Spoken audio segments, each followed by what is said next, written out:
Senador presidente Paulo Paim, tivemos já quantas audiências aqui? É a 11ª. 11ª, e eu fico feliz em ouvir pela primeira vez, né, aqui nessa comissão, a posição do governo. Né? Já estava incomodando um pouco a gente aqui, o senador Paulo Paim convidando, infelizmente não estava batendo as agendas, e a gente estava ouvindo apenas um lado, né? Mas eu considero que o senhor Narlon, assim como os outros expositores aqui, foram muito felizes, né? E a sua, que era a grande expectativa aqui no momento, era a sua exposição, eu acredito que foi muito serena, muito sensata, mostrando algo que eu acredito que é ponto pacífico aqui entre nós, nessas últimas 10 audiências que nós tivemos, de que a reforma da Previdência precisa ser feita no Brasil. Não dá para adiar mais. Nós já adiamos por 20 anos, alguns países já fizeram isso há muito tempo. Agora, tem algumas distorções que precisam ser resolvidas, né? No nosso caso aqui, o senador Lucas muito bem colocou, no Nordeste, no Norte do Brasil, nós temos um problema que a gente precisa ver com mais atenção, que é a zona rural, os trabalhadores rurais.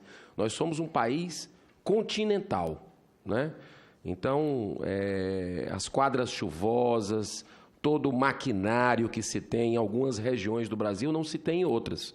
Então, isso precisa ser visto de uma forma para que seja justa.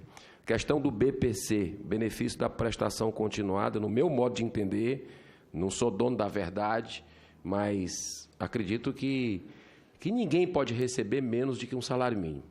Ninguém pode receber menos que o salário mínimo. Então, eu acho que isso aí precisa ser, nesses debates que nós vamos ter aqui na casa, nós precisamos corrigir essas distorções. Gostei do que o senhor falou. A palavra privilégio pode ser muito forte, porque tem um histórico, estava dentro das regras, mas tem disparidades que o senhor bem colocou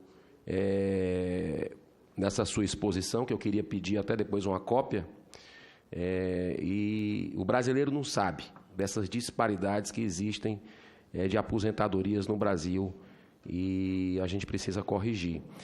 Outro dado que o senador capitão Stevenson lembrou e que não está sendo debatido isso, embora que na sua projeção pode ter lá, em algum momento, dentro da fórmula que foi feita, mas me preocupa nós termos hoje no Brasil um custo de 14 bilhões por ano de vítimas de acidentes de trânsito. São 14 bilhões por ano, né?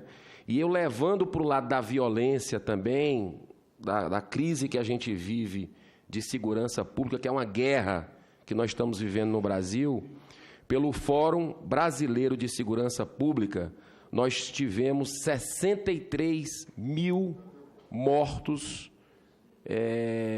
no ano de 2017, né? Então, é algo assim assustador que, com os indicativos do atual governo, que me preocupam com liberação de posse de arma de fogo e uma suscitação de liberação aí de porte, que seria, no meu modo de ver, esses números aqui de 63 mil iam aumentar muito mais, se todo mundo for resolver na base da bala a situação que a gente vive. Talvez esses números aqui ainda sejam mais fortemente impactados, essas projeções que o senhor fez. Então, eu queria encerrar fazendo uma pergunta, tá? Fazendo uma pergunta sobre essa questão da capitalização, que tanto incomoda também o senador Paulo Paim, né? A maioria dos países que optaram nos anos 80 e 90 pelo regime de capitalização estão revertendo suas escolhas e retornando ao regime de repartição. Dados de estudo recente da OIT definiram como catastróficos para o trabalhador o sistema de capitalização. Só o sistema financeiro em função dos altos custos de seus serviços, logrou grandes lucros. Os trabalhadores não conseguiram a garantia de uma renda mínima de aposentadoria. A pergunta que eu faço é o seguinte: tendo em vista esse cenário, por que se optou pela capitalização? E outra, quais as vantagens do sistema de capitalização na forma proposta pela reforma previdenciária? Então, eu queria agradecer essa oportunidade e reiterar, depois de ouvir aqui as belas palavras do Dr. Ricardo Lourenço, né, da ANAPRA, eu queria reiterar também o convite para uma mesa, queria saber qual a data que vai ser efetivada, para a gente ouvir o judiciário, né? Tem um juiz que a gente teve a oportunidade de conversar, eu e o capitão Stevenson, o doutor Antônio Cláudio Macedo, que é juiz federal aqui, que tem uma visão um pouco diferenciada, e era bom a gente ouvir os dois lados nesse aspecto. Muito obrigado. Se não me engano, já tem a data, inclusive, para o judiciário, eles só estão ali pesquisando nas agendas. Capitão Stevenson,